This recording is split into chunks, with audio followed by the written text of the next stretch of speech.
A dimly lit command post, deep behind the front lines of the Eastern Front, December 1941, the air is thick with cigarette smoke and tension.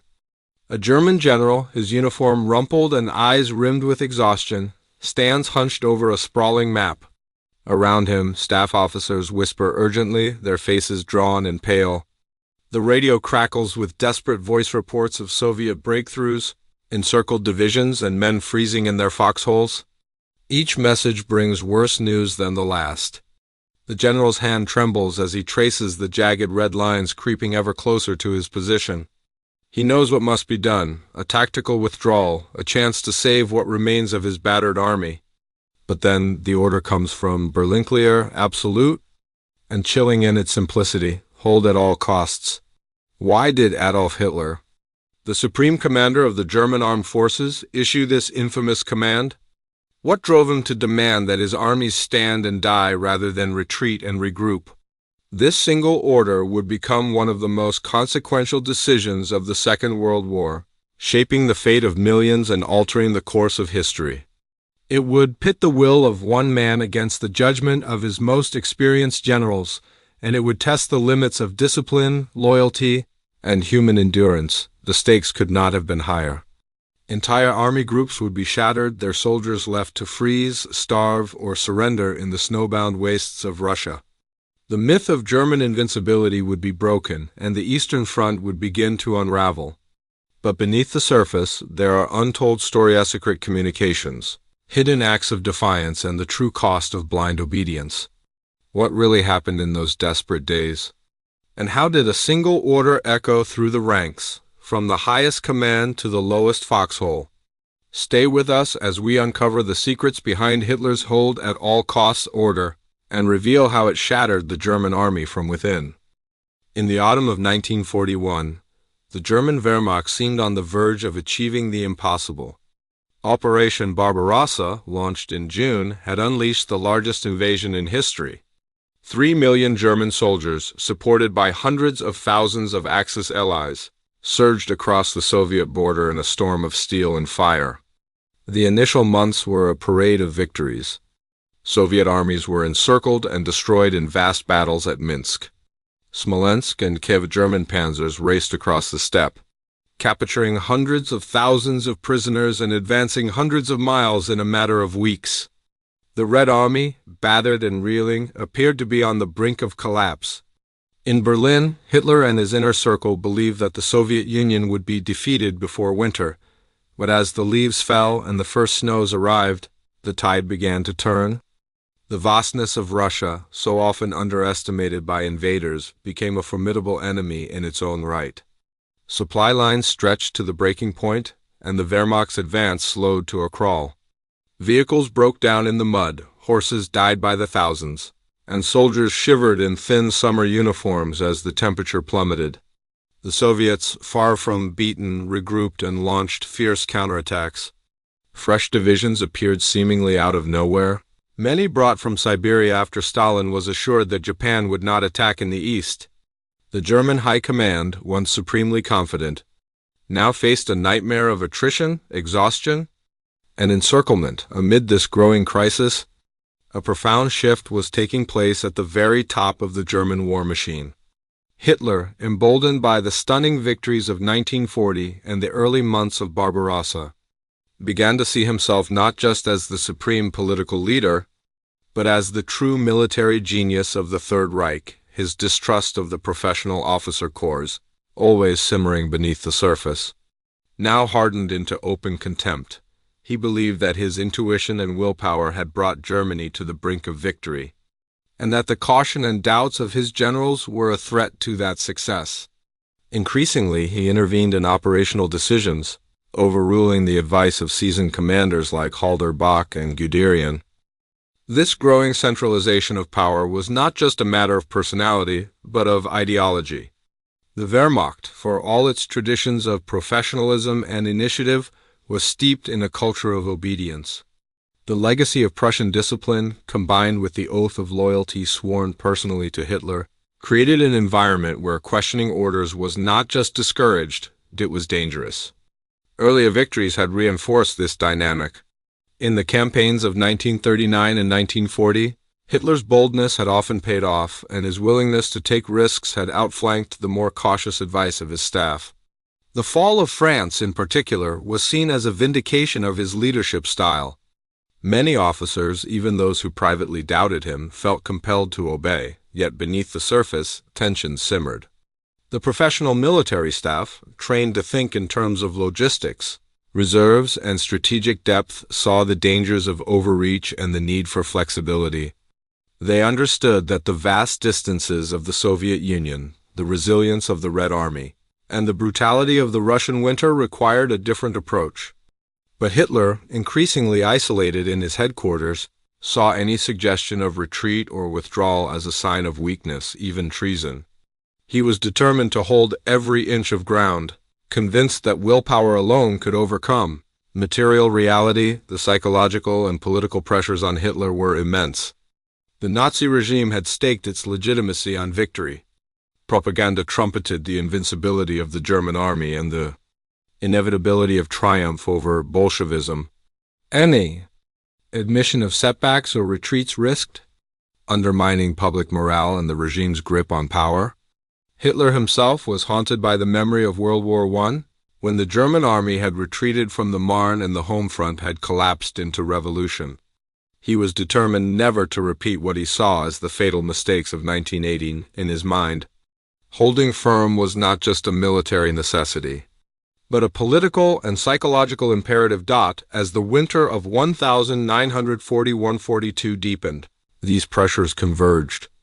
The Wehrmacht, exhausted and overextended, faced the full fury of the Soviet counteroffensive. Entire divisions were surrounded or cut off, their fate hanging in the balance.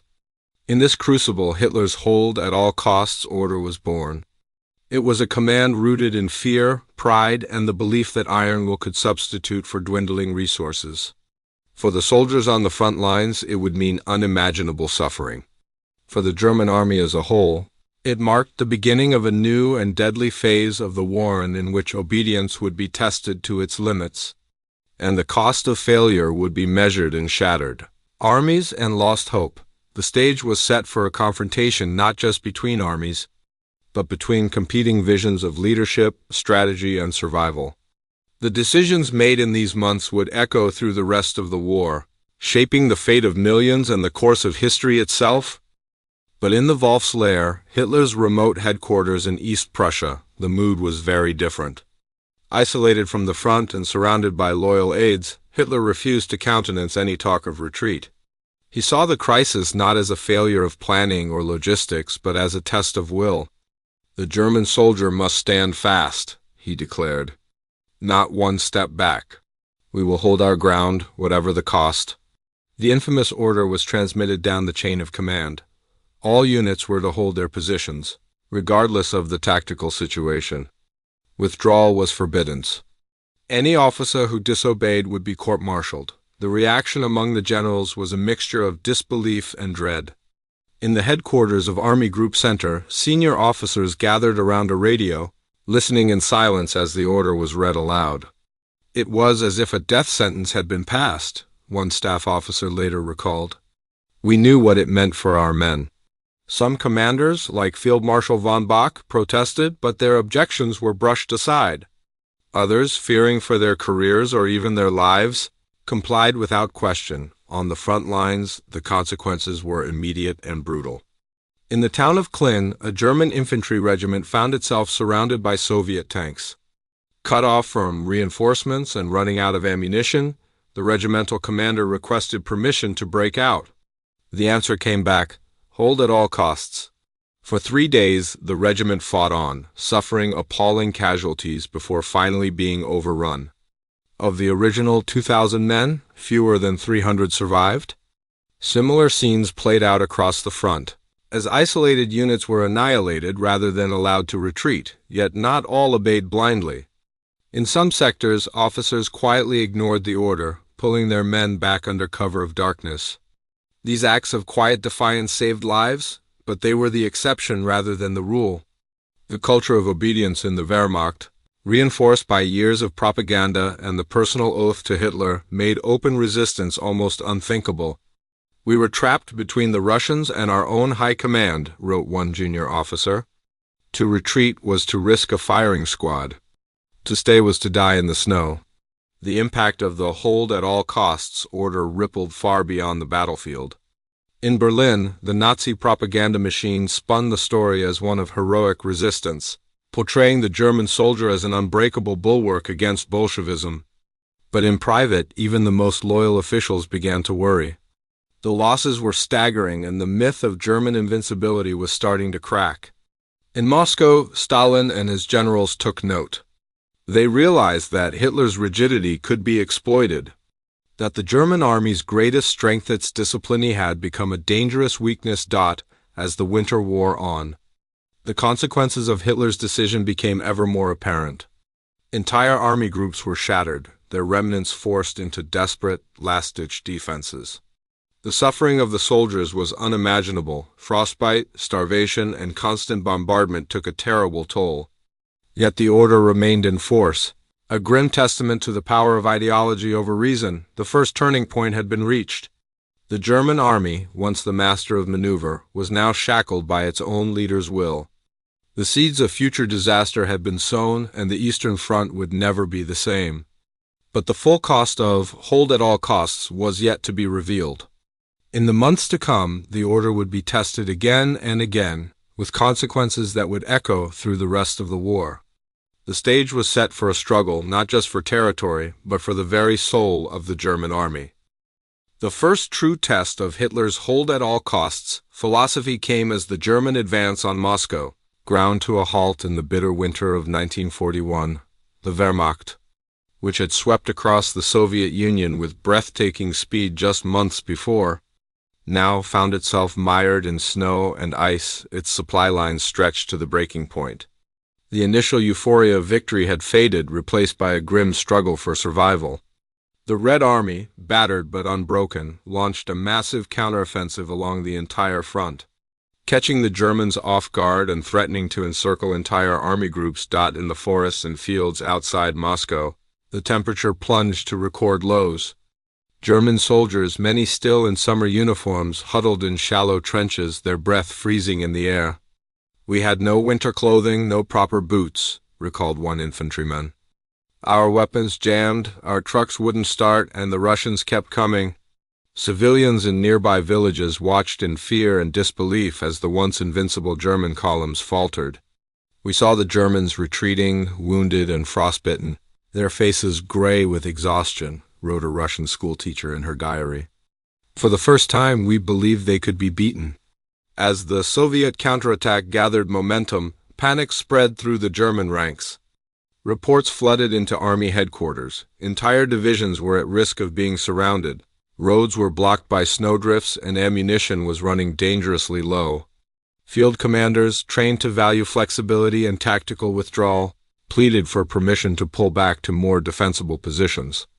General Heinz Guderian, one of the architects of Blitzkrieg, argued forcefully for a strategic retreat. "If we do not withdraw, we risk losing everything," he warned. "The army will be destroyed." But in the Wolf's Lair, Hitler's remote headquarters in East Prussia, the mood was very different. Isolated from the front and surrounded by loyal aides, Hitler refused to countenance any talk of retreat. He saw the crisis not as a failure of planning or logistics, but as a test of will. "The German soldier must stand fast," he declared. "Not one step back. We will hold our ground, whatever the cost." The infamous order was transmitted down the chain of command. All units were to hold their positions, regardless of the tactical situation. Withdrawal was forbidden. Any officer who disobeyed would be court-martialed. The reaction among the generals was a mixture of disbelief and dread. In the headquarters of Army Group Center, senior officers gathered around a radio, listening in silence as the order was read aloud. "It was as if a death sentence had been passed," one staff officer later recalled. "We knew what it meant for our men." Some commanders, like Field Marshal von Bock, protested, but their objections were brushed aside. Others, fearing for their careers or even their lives, complied without question. On the front lines, the consequences were immediate and brutal.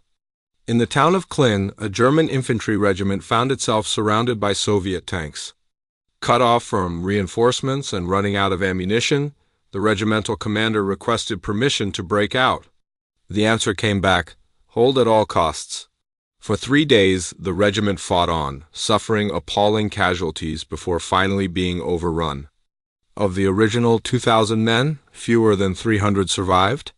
Similar scenes played out across the front, as isolated units were annihilated rather than allowed to retreat, yet not all obeyed blindly. In some sectors, officers quietly ignored the order, pulling their men back under cover of darkness. These acts of quiet defiance saved lives, but they were the exception rather than the rule. The culture of obedience in the Wehrmacht, reinforced by years of propaganda and the personal oath to Hitler, made open resistance almost unthinkable. "We were trapped between the Russians and our own high command," wrote one junior officer. To retreat was to risk a firing squad. To stay was to die in the snow. The impact of the "hold at all costs" order rippled far beyond the battlefield. In Berlin, the Nazi propaganda machine spun the story as one of heroic resistance, portraying the German soldier as an unbreakable bulwark against Bolshevism. But in private, even the most loyal officials began to worry. The losses were staggering, and the myth of German invincibility was starting to crack. In Moscow, Stalin and his generals took note. They realized that Hitler's rigidity could be exploited, that the German army's greatest strength, its discipline, had become a dangerous weakness. As the winter wore on, the consequences of Hitler's decision became ever more apparent. Entire army groups were shattered, their remnants forced into desperate, last-ditch defenses. The suffering of the soldiers was unimaginable. Frostbite, starvation, and constant bombardment took a terrible toll. Yet the order remained in force, a grim testament to the power of ideology over reason. The first turning point had been reached. The German army, once the master of maneuver, was now shackled by its own leader's will. The seeds of future disaster had been sown, and the Eastern Front would never be the same. But the full cost of "hold at all costs" was yet to be revealed. In the months to come, the order would be tested again and again, with consequences that would echo through the rest of the war. The stage was set for a struggle not just for territory, but for the very soul of the German army. As the winter of 1941–42 deepened, Hitler's "hold at all costs" order spread like a chilling wind across the entire Eastern Front. What had begun as a desperate measure outside Moscow soon became the new doctrine for every German army group. From the frozen outskirts of Leningrad in the north to the battered defenders of the Crimea in the south, the order was clear, absolute, and terrifying in its simplicity: no withdrawal, no surrender, no matter the odds. For the generals and field commanders who had once prided themselves on flexibility and initiative, the new reality was suffocating. The impact on the German command structure was immediate and profound. The Wehrmacht's tradition of Auftragstaktipiens, tactics that encouraged lower-level officers to use their judgment, was swept aside. Now, every significant decision required approval from the highest levels, often from Hitler himself. Generals who had spent their careers mastering the art of maneuver found themselves reduced to messengers, relaying orders they knew would doom their men. The fear of disobedience was ever present. Officers who questioned the order risked not only their careers but their lives. The shadow of the Gestapo and the threat of court-martial hung over every headquarters. Some commanders, like General Erich Hoppner, struggled to reconcile their professional instincts with the demands of absolute obedience. Hoppner, a veteran of the armored campaigns in France and Russia, saw the futility of holding exposed positions against overwhelming Soviet attacks. Yet he also understood the consequences of open defiance. In private, he confided to his staff, "We are being asked to do the impossible, but to refuse is to sign our own death warrants." Others, like Field Marshal von Manstein, tried to find a middle path, interpreting the order as flexibly as possible, pulling back under the guise of tactical repositioning or shortening the line. These acts of quiet resistance saved lives, but they were dangerous gambles. Not all officers were willing to risk even subtle defiance. General Hans von Sponeck, commanding the 46th Infantry Division in the Crimea, faced a Soviet breakthrough that threatened to annihilate his entire force. Against Hitler's explicit orders, Sponeck ordered a retreat to save his men. The division escaped destruction, but Sponeck was arrested, court-martialed, and later executed. His fate sent a clear message: obedience was paramount. Even at the cost of military disaster, for those who obeyed, the results were often catastrophic. In the Demyansk pocket, north of Moscow, 6 German divisions were surrounded by Soviet forces. Hitler forbade any breakout attempt, insisting that the Luftwaffe could supply the encircled troops by air. For months, the men in the pocket endured starvation, disease, and constant attack. While some supplies did get through, the cost was enormous. Thousands died, and the Luftwaffe's resources were stretched to the limit. The success at Demyansk would later encourage Hitler to repeat the same strategy at Stalingrad. With far more disastrous results, the effect on morale was devastating. Soldiers at the front, already battered by the elements and the enemy, now faced the grim reality that their own high command had abandoned the principles of survival and adaptation. Letters home spoke of despair and betrayal. "We are being sacrificed for nothing," wrote one infantryman. "The Russians attack and we are told to stand and die. Does anyone in Berlin care what happens to us?" The bond of trust between the front lines and headquarters, so vital in the early campaigns, began to fray. Rumors of secret dissent and coded messages circulated among the officers. Some whispered of a lost generation of commanders, men who had learned to think for themselves but were now forced into silence. The Soviets, quick to recognize the new German rigidity, adapted their tactics accordingly.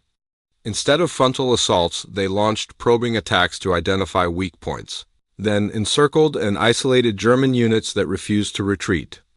The Red Army's growing confidence was matched by a willingness to absorb losses, knowing that every German division pinned in place was another step toward victory.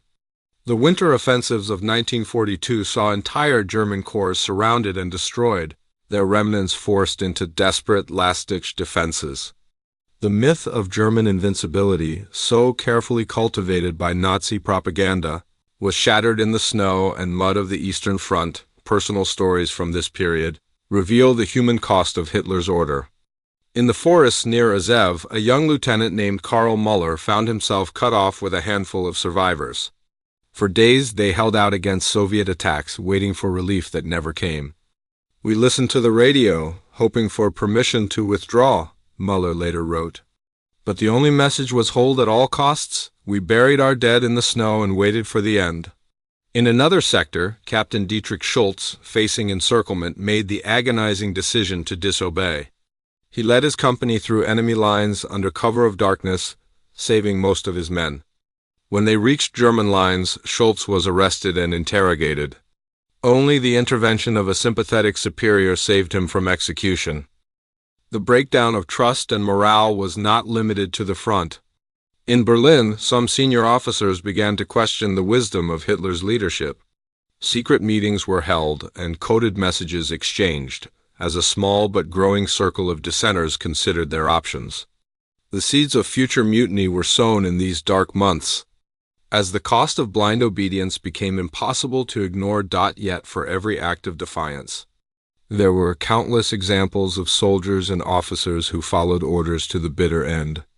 The culture of obedience, reinforced by years of indoctrination and the personal oath to Hitler, proved remarkably resilient. Even as the casualties mounted and the front lines crumbled, most units stood their ground.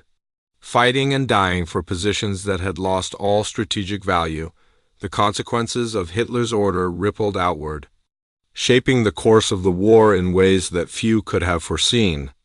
The loss of experienced officers, the destruction of entire divisions, and the erosion of trust within the Wehrmacht all contributed to the slow unraveling of the German war effort. The Soviets, sensing weakness, pressed their advantage, launching ever more ambitious offensives. The German army, once the master of maneuver, was now trapped by its own doctrine, unable to adapt to the changing realities of the battlefield. As the months passed, the hold at all costs order became more than just a military directive. It became a symbol of the regime's inflexibility and the price of unquestioning loyalty. The stories of those who obeyed, those who hesitated, and those who defied would echo through the ranks, shaping the culture of the German army and the fate of the Eastern Front, the seeds of future mutiny, sown in the winter of 1941-42, would one day bear fruit in the most dramatic and fateful ways. But for now, the front held at a terrible cost. The suffering of the soldiers, the collapse of entire army groups, and the growing sense of doom all pointed to a reckoning yet to come. The next great test would arrive at Stalingrad, where the true limits of obedience and endurance would be revealed, and the fate of the German army would hang in the balance. The story of hold at all costs was far from over, and its darkest chapters were yet to be written. Execution. The city of Stalingrad, once a name on a map, became the crucible in which the fate of Hitler's hold at all costs order and the German army itself would be decided. By the autumn of 1942, the Sixth Army under General Friedrich Paulus had fought its way into the heart of the city, locked in a brutal house-to-house struggle with Soviet defenders. The Volga River ran red with blood, and the ruins of factories and apartment blocks became the front lines of a battle that seemed to have no end. For months, the Germans pressed forward, convinced that victory was within their grasp. But as the first snows fell, the trap began to close. On November 19, 1942, the Red Army launched Operation Uranus, a massive counteroffensive that struck at the weakly held flanks of the German position. Romanian and Italian units, poorly equipped and demoralized, crumbled under the Soviet assault. Within days, the Sixth Army was encircled. Over 250,000 men trapped in a tightening ring of steel. The shock in the German high command was immediate and profound. For the first time, an entire army faced annihilation, and the myth of German invincibility was under threat. Inside the pocket, General Paulus faced an impossible dilemma. His staff urged an immediate breakout to the west, before the Soviets could consolidate their lines. Field Marshal von Manstein, commanding Army Group Don, pleaded with Hitler to allow Paulus to withdraw and link up with relief forces. But the answer from the Wolfslair was unyielding. Stalingrad must be held at all costs. The Sixth Army will stand fast. Hitler's voice, transmitted over the radio, was cold and absolute. Surrender is forbidden. The army will fight to the last man and the last bullet. For the men trapped in Stalingrad, the order was a death sentence. The winter of 1942-43 was among the coldest in memory. Temperatures plunged to 40 degrees below zero. Food and ammunition ran out. Horses were slaughtered for meat, and soldiers boiled leather belts and boots to stave off starvation. Disease spread rapidly. Dysentery, typhus, and frostbite claimed more lives than Soviet bullets. Letters home, smuggled out by the few planes that managed to land, spoke of despair and resignation. "We are abandoned," wrote one sergeant. "There is no hope. Only death waits for us here." The psychological toll was immense. Discipline, once the pride of the German army, began to collapse. Officers struggled to maintain order as men deserted their posts in search of food or warmth. Fights broke out over scraps of bread. The wounded lay untended in cellars and basements, their cries echoing through the ruins. Suicide became common. "We have lost all sense of time," recalled a young lieutenant. "Day and night are the same. We wait for the end, but it never comes." Outside the pocket, the German High Command launched desperate attempts to relieve the Sixth Army, Operation Winter Storm. Led by Manstein, pushed to within 30 miles of the encircled troops. For a brief moment, hope flickered. But Paulus, bound by Hitler's order, refused to attempt a breakout. "We are ordered to stand fast," he radioed. "We cannot move without explicit permission." The relief force, battered by Soviet counterattacks and running low on fuel, was forced to withdraw. The ring around Stalingrad tightened as the weeks dragged on. The situation inside the pocket grew ever more desperate. The Luftwaffe, tasked with supplying the Sixth Army by air, was overwhelmed. Planes were shot down or forced to turn back by blizzards and Soviet fighters. The daily ration for a soldier dropped to less than 200 grams of bread. Starvation became universal. "We eat anything we can find," wrote a corporal.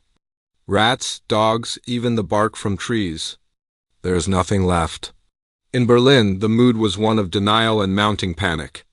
Goebbels's propaganda machine insisted that the Sixth Army was holding firm, that relief was on the way, that victory was still possible. But in private, the Nazi leadership understood the truth. The loss of Stalingrad would be a catastrophe, both militarily and psychologically. Hitler, increasingly isolated and erratic, refused to accept reality. He sent message after message to Paulus. Hold your positions. Reinforcements are coming. The Führer will not abandon you. For Paulus, the burden of command became unbearable. His staff begged him to defy Hitler and order a breakout. Some officers even considered mutiny. But Paulus, a career officer and product of the Prussian tradition of obedience, could not bring himself to disobey a direct order. I am a soldier, he told his aides. I will not act against the will of the Führer. The days passed, and the Sixth Army withered away. By late January 1943, the end was inevitable. Soviet forces closed in on the last pockets of resistance. The radio messages from Berlin became increasingly desperate, urging Paulus to hold out for just a few more days. But there was nothing left to hold. On January 31st, Paulus, now promoted to field marshal by Hitler in a final, cruel gesture no German field marshal had ever surrendered, ordered his staff to lay down their arms. The last message from Stalingrad was brief and haunting. The Sixth Army has fulfilled its duty to the last man. Long live Germany! The reaction in Berlin was one of shock and disbelief. Hitler raged against Paulus, calling him a coward and a traitor. Goebbels struggled to spin the defeat as a heroic sacrifice. But the truth could not be hidden. The loss of the Sixth Army was a disaster on an unprecedented scale. Over 90,000 men marched into captivity. Fewer than 6,000 would ever return. The myth of German invincibility was shattered forever for the survivors. The ordeal of Stalingrad would haunt them for the rest of their lives. The suffering, the starvation, the sense of abandonment all became symbols of the cost of blind obedience. For the German army, the defeat marked a turning point. Never again would the Wehrmacht possess the same confidence, the same aura of invincibility. The seeds of doubt, sown in the snows of Russia, would grow with each passing month. Stalingrad was more than a military defeat. It was the moment when Hitler's hold at all costs order reached its logical and tragic conclusion. The refusal to allow retreat, the insistence on obedience above all else, had led to the destruction of an entire army. The psychological impact rippled through the ranks, from the highest generals to the lowest privates. The Eastern Front, once a place of conquest and glory, became a graveyard of hope. The world watched in awe and horror as the news spread. In Moscow, Stalin celebrated the victory as proof of Soviet resilience. In London and Washington, Allied leaders saw the first real sign that the Nazi war machine could be broken. In Germany, families mourned sons and fathers lost in the frozen ruins of a distant city. The legend of Stalingrad was born, not as a tale of heroism, but as a warning of the price of hubris and the dangers of absolute power. The disaster at Stalingrad was the climax of Hitler's hold at all costs doctrine. It exposed the fatal flaws in his leadership, the limits of willpower, and the terrible cost of refusing to adapt. The German army, once the most feared in the world, was now on the defensive, its confidence shattered, its future uncertain. The war was far from over, but the balance had shifted. The road to Berlin would be long and bloody, and the lessons of Stalingrad would echo in every order, every battle and every decision yet to come. The surrender at Stalingrad sent shockwaves through Germany and the world, but its reverberations were felt most acutely in the immediate aftermath, on the front lines, in the corridors of power, and in the hearts of millions. The collapse of the Sixth Army was not just a military disaster. It was a psychological and political earthquake that would shape the course of the war and the fate of nations. For the German army, the loss was staggering. The once proud Wehrmacht, which had marched triumphantly across Europe, now found itself reeling. The myth of invincibility was shattered. Survivors of Stalingrad, gaunt and broken, returned home with stories of starvation, frostbite, and death. Their haunted eyes and hollow faces became a living testament to the cost of Hitler's hold at all costs order. The trust between the front and the high command, already frayed, was now in tatters. Soldiers began to question not only the wisdom of their leaders but the very purpose of the war. Letters from the front, once filled with confidence, now spoke of despair and betrayal. "We are being led to slaughter," wrote one corporal. "No one in Berlin understands what we endure." The impact rippled through German society. Families waited anxiously for news of loved ones, clinging to hope as the lists of missing and dead grew longer. Communities mourned together, their grief compounded by the knowledge that the sacrifice had been in vain. The Nazi propaganda machine struggled to contain the truth, spinning the defeat as a heroic stand against overwhelming odds. But the reality could not be hidden. The funerals, the empty chairs at dinner tables, the silence in once bustling towns all bore witness to a nation in mourning. Politically, the defeat at Stalingrad marked a turning point. Hitler's authority, though still absolute, was now questioned in whispers and behind closed doors. Some senior officers, shaken by the scale of the disaster, began to contemplate the unthinkable, resistance from within. The seeds of future plots and conspiracies were sown in the aftermath of Stalingrad, as the realization dawned that blind obedience could only lead to further catastrophe. The relationship between Hitler and his generals, already strained, became one of suspicion and fear. Dissent was met with swift and brutal punishment, but the doubts could not be erased. The fate of key figures was emblematic of the broader crisis. General Friedrich Paulus, once celebrated as a rising star, was now a prisoner of war. His decision to surrender, in defiance of Hitler's explicit orders, was both condemned and quietly admired. In Soviet captivity, Paulus would eventually become a symbol of German resistance to Nazism, testifying at the Nuremberg trials and urging his former comrades to abandon the regime. For Hitler, the loss of Paulus and the Sixth Army was a personal humiliation. He raged against his generals, blaming them for the defeat. But the truth was inescapable. His own refusal to allow retreat had doomed his men. The consequences extended far beyond the battlefield. In France, the collapse of the German army at Stalingrad emboldened the resistance and sowed new doubts among collaborators. The Vichy government, led by Marshal Pétain, faced growing unrest as the reality of German weakness became apparent. Pétain, once revered as the savior of France, now found himself caught between the demands of his Nazi overlords and the rising tide of resistance. His choices grew ever more desperate as he struggled to maintain order and legitimacy in a country under occupation. For Paul Reynaud, the former French prime minister who had opposed the armistice, the news from Stalingrad was bittersweet. In exile, he watched as the tide of war began to turn, vindicating his belief that resistance was not only possible but necessary. Charles de Gaulle, leading the Free French from London, seized the moment to rally his followers. "France has not died," he declared. "The defeat of the enemy at Stalingrad is the beginning of our liberation." The French psyche, battered by years of occupation and collaboration, began to stir with hope. Families whispered of freedom, and the underground networks of the resistance grew bolder.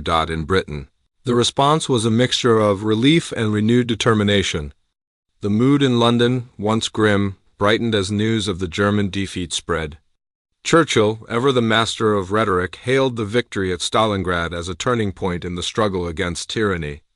"The hinge of fate has turned," he proclaimed. The British people, who had endured the Blitz and the threat of invasion, now sensed that the tide was finally turning. Yet there was no complacency. The war was far from over, and the cost of victory would be high. The choices faced by leaders in this moment of crisis were stark. Pétain, clinging to power in Vichy, doubled down on collaboration, hoping to preserve some measure of autonomy for France. His decision would haunt him after the war, as the full extent of Vichy's complicity in Nazi crimes was revealed.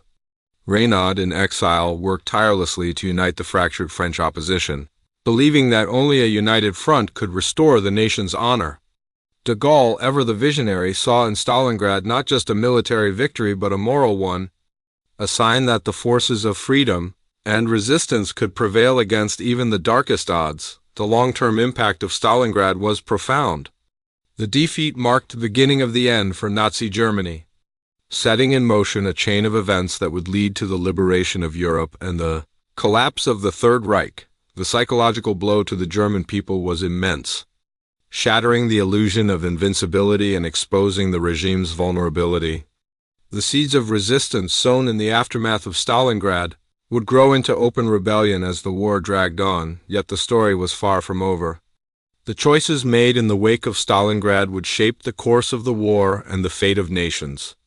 The struggle between obedience and conscience, between collaboration and resistance, would play out in the streets of Paris, the forests of Poland, and the bunkers of Berlin.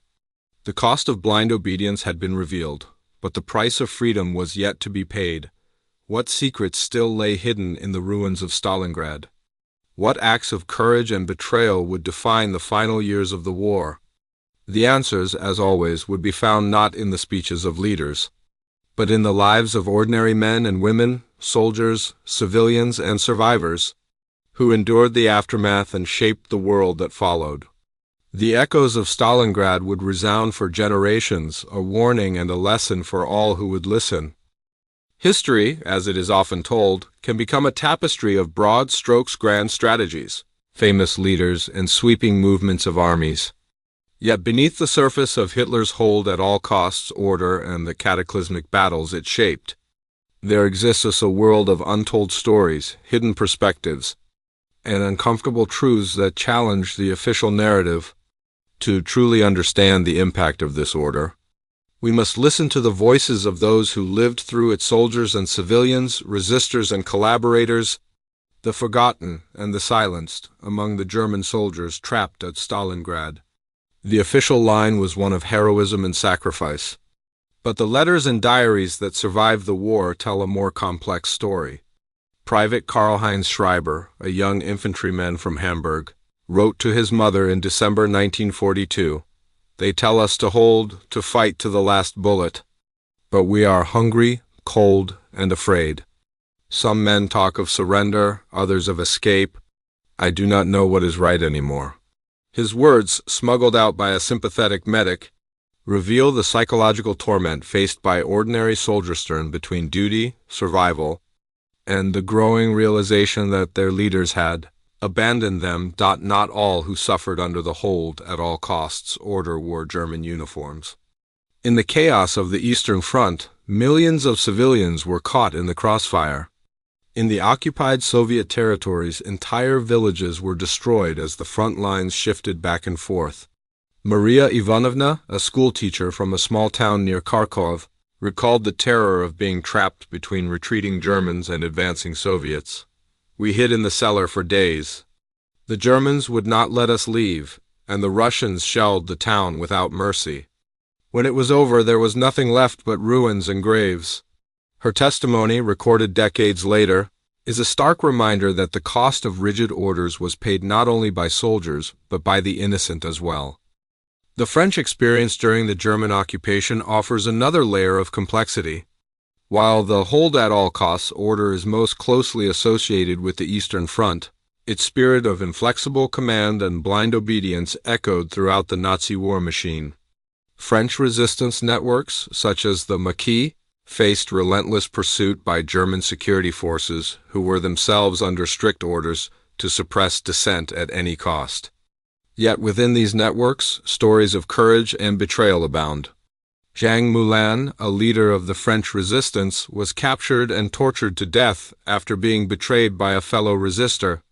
His sacrifice became a symbol of the high price paid for defiance, but also of the moral ambiguity that pervaded occupied Europe. Controversy surrounds the role of French colonial troop soldiers from North and West Africa who fought and died in defense of France. Often overlooked in official histories, these men endured not only the brutality of battle, but also the racism and discrimination of their own allies. In the aftermath of the fall of France, many were interned in harsh conditions or executed by the Germans, who viewed them as racially inferior. Recent research, drawing on declassified French and German documents, has begun to shed light on their experiences, challenging the myth that the war was fought solely by Europeans and reminding us of the global dimensions of the conflict. The plight of Jewish, Refugees during this period is another story too often left untold. As the German army advanced, thousands of Jews fled eastward seeking safety in Soviet territory. Some were caught in the maelstrom of battle, forced to choose between the dangers of the front and the certainty of persecution behind German lines. In the city of Rostov, a group of Jewish families hid in the ruins of a bombed-out synagogue, surviving for weeks on scraps of food and the kindness of strangers. Their story, pieced together from survivor testimonies in Soviet archives, is a testament to the resilience of the human spirit in the face of unimaginable horror. British and Belgian soldiers, too, have their own untold stories. During the retreat to Dunkirk, many units were ordered to hold their positions to the last man, buying time for the evacuation. Captain James Ashworth of the British Expeditionary Force wrote in his diary, "We are to hold the line no matter what. I have told my men the truth, some of us will not make it home. But if we do our duty, others will live." His words echo the same mixture of resolve and resignation found in the letters from Stalingrad, a reminder that the burden of command and the agony of impossible choices were shared by soldiers on all sides. Declassified documents and new research have begun to challenge long-held assumptions about the effectiveness and morality of the hold at all costs doctrine. German military archives, open to scholars in recent decades, reveal a pattern of dissent and quiet resistance among senior officers. General Walther von Seydlitz-Gersbach, for example, openly defied Hitler's orders at Stalingrad, urging his men to surrender rather than die needlessly. For his defiance, he was stripped of his rank and declared a traitor, but his actions saved thousands of lives. Soviet records, too, show that the Red Army was quick to exploit German rigidity, launching feints and encirclements that would have been impossible against a more flexible opponent. The actions of resistance networks across occupied Europe further complicate the narrative. In Belgium, the White Brigade sabotaged German supply lines and provided intelligence to the Allies, often at great personal risk. In France, the Compagnons de la Libération coordinated with British SO agents to disrupt German communications and prepare for the D-Day landings. These stories, once classified and hidden from public view, now offer a richer, more nuanced understanding of the Wera tapestry of courage, cunning, and sacrifice that defies simple categorization. Myths and realities often collide in the retelling of these events. The image of the German soldier as an unthinking automaton, blindly following orders, is belied by the evidence of dissent and improvisation at every level. Likewise, the notion that resistance was always noble and effective is challenged by the stories of betrayal, failure, and moral compromise. The truth, as always, is more complicated. War forces individuals to make choices under unimaginable pressure, and the line between heroism and survival is often blurred, perhaps. The most enduring myth is that of the clean Wehrmacht, the idea that the German army fought honorably, separate from the crimes of the Nazi regime. Recent scholarship, drawing on a wealth of new sources, has shown that the culture of obedience and the willingness to hold at all costs were deeply intertwined with the broader machinery of occupation, repression, and genocide. The same orders that doomed the Sixth Army at Stalingrad also facilitated the mass murder of civilians and the destruction of entire communities. In the end, the untold stories and hidden perspectives of this era remind us that history is not a simple tale of good and evil, victory and defeat. It is a mosaic of individual experiences shaped by fear, hope, loyalty, and doubt. The hold at all costs order was not just a military directive, it was a test of character, a crucible in which the best and worst of humanity were revealed. As we uncover these stories, we are challenged to look beyond the official narratives and to listen to the voices that have too often been silenced. In doing so, we gain a deeper understanding of the true cost of war and of the courage it takes to resist, to survive, and to remember. The lessons of the past are not just for historians. They are for all of us. As we navigate the complexities of our own time and strive to build a world where the mistakes of history are not repeated, the legacy of Hitler's hold at all costs order and the disasters it unleashed stretches far beyond the frozen ruins of Stalingrad or the shattered ranks of the Wehrmacht. Its echoes can be traced through the remainder of World War II, the post-war world, and even into the dilemmas faced by military and political leaders today. To understand its true significance, we must look not only at the immediate aftermath, but at the ripples it sent across continents, ideologies, and generations. In the United States, the news of the German defeat at Stalingrad was met with a mixture of relief and resolve. American troops were just beginning to engage in large-scale combat in North Africa, and the myth of German invincibility had loomed large in the minds of both soldiers and civilians. Stalingrad's fall proved that the Nazi war machine could be broken, and it galvanized support for the Allied cause. American strategists studied the battle closely, drawing lessons about the dangers of rigid command structures and the importance of flexibility and initiative. The U.S. Army's doctrine of mission command, empowering lower-level officers to adapt to changing circumstances, was reinforced by the German failure. In the years to come, this lesson would shape American military thinking from the beaches of Normandy to the jungles of Vietnam and beyond. For the Soviet Union, Stalingrad became the defining symbol of resilience and sacrifice. The victory was not just a military triumph, but a validation of the Soviet system and the leadership of Stalin.